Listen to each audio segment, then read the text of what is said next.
Hello, everyone. Art Burns here, wishing you well today.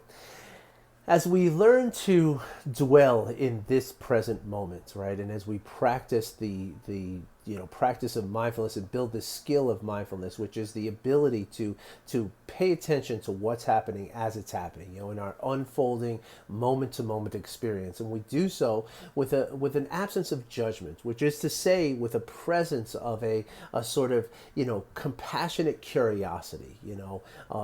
What this entails, and one of the most important or most valuable aspects of this, or perhaps you could say a most valuable facet of this practice, is the ability to kind of turn towards discomfort a little bit. Right now, this speaks to the non-judging aspect of mindfulness, and paying attention to what's happening as it's happening. And part of this also includes, of course, acceptance, right? Acceptance, at least just for right now, of what is happening as it's happening. And in fact, this acceptance is what facilitates the ability to improve things and to relieve the suffering that certain experiences might be kind of causing us, right? And this, again, this acceptance involves the willingness to be present and to accept and to sort of lean into some of the discomfort that we might feel on a moment by moment basis. Most of us in our lives we're taught and we're trained to really try to relieve the discomfort that we might feel in our lives, right? We take an aspirin when we have a headache. We take whatever medicine we have to whenever we're feeling a discomfort in our body, and the same thing goes through, when we feel a discomforting emotion or discomforting thoughts in our mind, right? What we tend to do is we tend to turn away from those things. We tend to just, try to block them out, try to change them as quickly as we can, right? The problem with doing that, of course, I'm not saying that you should suffer. I'm not saying that you should, try to, make yourself uncomfortable, right? That's not the point. The point is actually ultimately to relieve all the discomfort. But the thing is that, the discomfort that we feel, right, the suffering that is caused by the discomfort that we feel, whether it's the discomfort of a physical sensation, it's the discomfort of an actual experience with another person, or what have you, or it's a discomfort of the emotions and the thoughts that we're feeling. The suffering that comes from that discomfort is not the actual experience itself, right? The suffering comes from our unwillingness to accept, even just temporarily, what is happening, right? And so this is a very, very important aspect to practicing mindfulness, and something that it's really worth kind of cultivating a little bit. Is to, as we sit in meditation, I tell my clients all the time that when you're sitting there in meditation, if you get an itch on your nose, or you get you maybe feel like your back is a little sore or something, don't move to try to change it. Don't scratch that itch. Don't try to move your body to improve that physical sensation, but instead sit with it. Sit with it just for a few moments. It's only going to be a few minutes. It's not, we're not talking about having this pain for the rest of your life. And what people, and really pay attention to it, though. Oftentimes a physical discomfort in our body is just our body calling out for attention. Right, so your body's calling out for attention in that crick in your neck, or that soreness in your back, right? And oftentimes, and this gets, I've discovered this myself, and my clients often report this back to me as we do meditations together, that when they do pay attention to those slight discomforts in their body, like a sore neck or a sore back, or maybe an itch, or maybe a discomfort with the position they're sitting in. When they kind of breathe their awareness into that place in their body, what often happens is that the pain starts to dissipate, the discomfort starts to dissipate in and of itself. Right, and that's part of the important. That's one of the important parts of this practice in general. Right, is that as we're experiencing things, right, oftentimes we think like, there's no end to this discomfort that we're going to feel, right? Like if we have a bad cold, we feel like we've never lived a day that we didn't feel this sick, right? But of course, that's not true. Even the greatest pain that you can feel, right? It has an ebb and a flow to it. It has a transient nature to it, right? It has an impermanence, right? And that is true about every experience that we have. It has true about every physical sensation we have. It is true about every emotion we have. It is true about every thought we have, right? That all of these things are impermanent. And as we learn and train ourselves to sort of turn towards these things and lean into them, right? Just lean into it a little bit. And, instead of running away from the painful or discomforting, thoughts, emotions, sensations, instead of running away from it, just be present with it. Just lean into it a little bit and see what happens. This is often what we find is that it's not nearly as bad as we thought it was, and certainly it does not last as long as we thought it was. In fact, there's a statistic, a science-based statistic that I like to tell people that shocks people all the time. Jill Bolte Taylor, who's a neuroanatomist, right? She studies the anatomy of the brain and the nervous system, right? She has been quoted in text saying that an emotion in the body, right, only lasts for 90 seconds, right? But of course, you're all probably shaking your head like, no. When I get angry, I feel angry for hours, sometimes days, maybe even a month, right?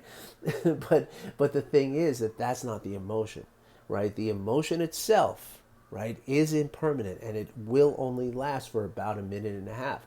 Everything beyond that is the stories that we tell ourselves and the thoughts that we kind of follow that enforce and renew and feed the fire of those emotions, right? Now, that is something else that we learn as we practice mindfulness and as we practice formal meditation and informal mindfulness practices, which again is just paying attention to what's happening, but with that sort of open, compassionate curiosity, right? That absence of judgment, right? As we do this, we can start to realize that, that emotion or that thought that I had, it's not here forever.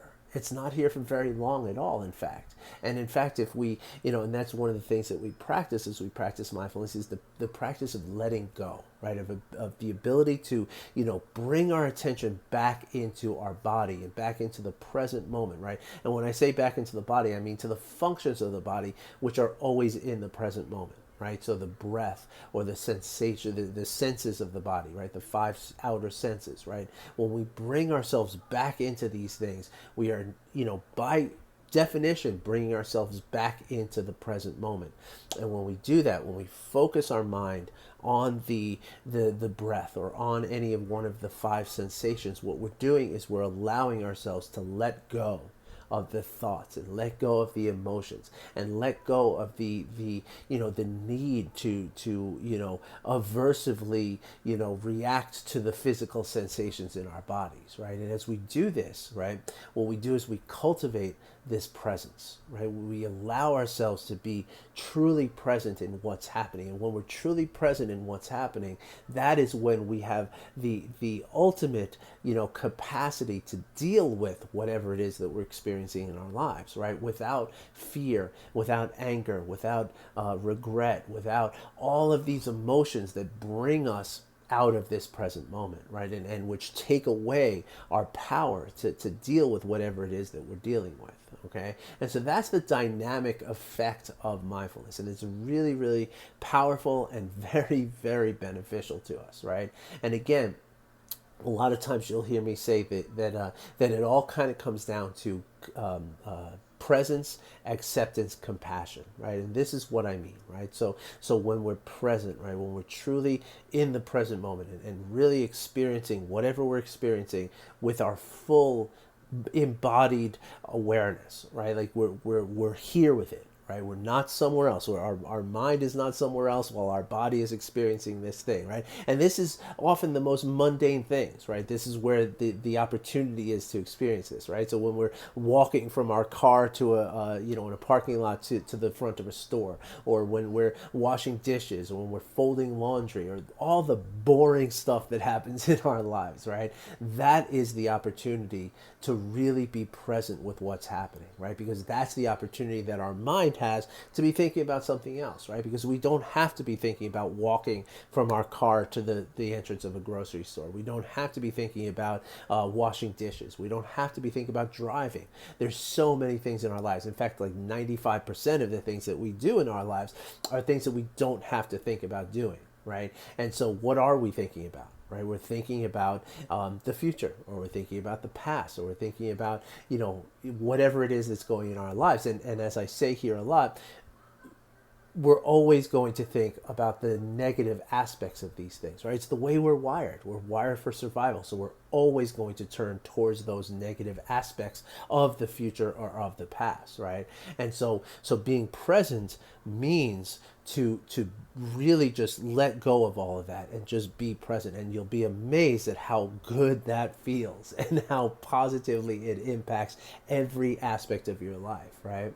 And so then to be accepting of whatever it is we do find, right? When we find a discomforting kind of sensation or an emotion or a thought that comes through our mind, to accept that that's what's happening, right? Because the minute we try to turn away from it, the minute we try to run from whatever it is that's bothering us, right, we're now bringing ourselves out of the present moment. We're thinking about, like, okay, I need this to be over because I want the future to feel better, right? And so that immediately, now you're in a fear place, right? You're thinking, like, well, what if it doesn't end? What if it keeps going? Like, what if this pain in my neck doesn't go away? What does that mean?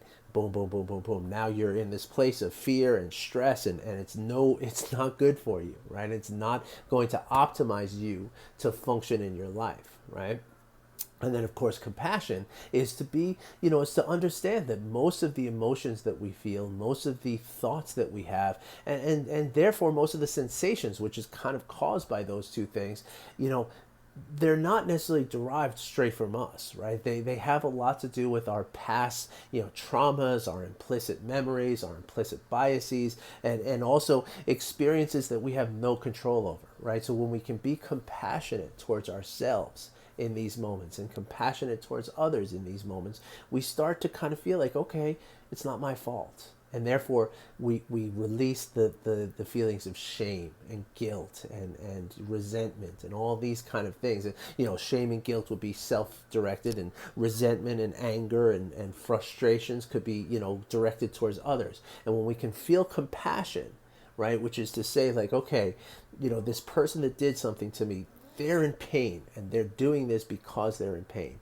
or I'm beating myself up because of this emotion that I'm feeling, because of this this thought that I'm having, but it's not my fault, and I'm doing this because of a pain that I'm feeling, right? And so when we can do that, we again release ourselves from that sort of future or past based kind of thought process, which is again brings us away from the present moment.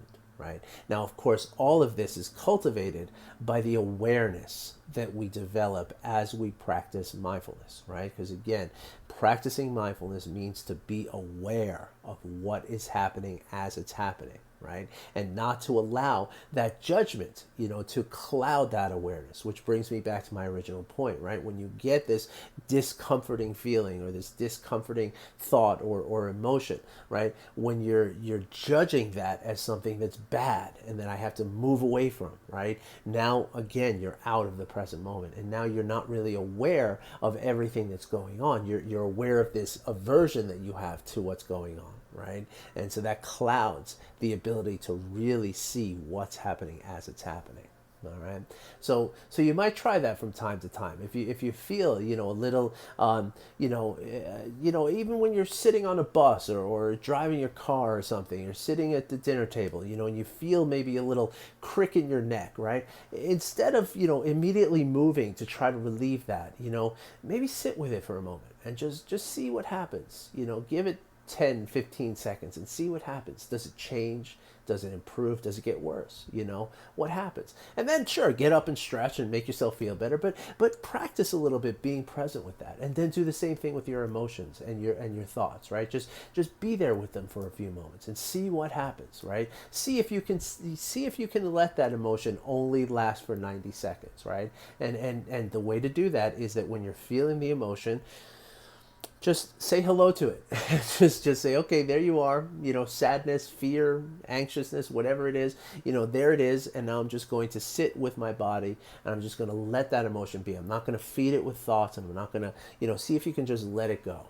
And you might be surprised at how, it's not always easy to do this, right? Because there's a vast spectrum of strength in which these emotions and thoughts and physical sensations come, right? Like, obviously, it's much easier to ignore a little itch on your neck than it is to ignore the pain of a broken arm, right? Like, so there's definitely a spectrum with all of this. And so find the places on that spectrum where you're able to maybe be present with the feeling. But that's the thing, when you can do it with the little things and you practice that over and over and over again. Like, a couple of years ago, I broke my collarbone and I didn't take any medication. I mean, the first day I took some ibuprofen because they gave it to me at the hospital, but after that, I was pretty much just sitting with it and just allowing myself to sit with that pain. That was a great amount of pain. But but again, even the worst pain that you can experience, it's not just this constant pain. It has an ebb and a flow and a transient nature to it that once you can, see that ebb and flow, you can kind of like pay attention to the spaces in between, right? You can pay attention to the time where it's ebbing. And that way, when it flows, it doesn't feel as bad as it felt before. So, anyway, if you want any more information about this, or if you have any questions about this, please hit me up with a comment or send me a direct message, or send me an email, art@artburnscoaching.com. Go to my website, artburnscoaching.com. You can get in touch with me there, read some other information about this kind of stuff. And I would love to hear from you, and love to hear, I would love to hear if you're trying this and how you think it's working, because again, a lot of my clients, we do this in meditations, and they come back and they say, I can't believe how much that helped. Like that I was just paying attention to that spot on my body that was discomfort, that was in discomfort, and it went away. And that's the thing. And that's when we learn how impermanent everything in our lives are, right? And that's when we learn to really value the present moment, because the present moment also is impermanent, right? The last moment is gone. The next moment is not a thing yet. It's only right here. And when we can do that, also, we find it easier then to accept what's happening. And that is where it's at, right? Because once we can accept things, like I said, then we no longer suffer at the hands of the experiences that we have. Thanks for listening, everybody. Wishing you well. Have a great weekend. I'll be back on Monday.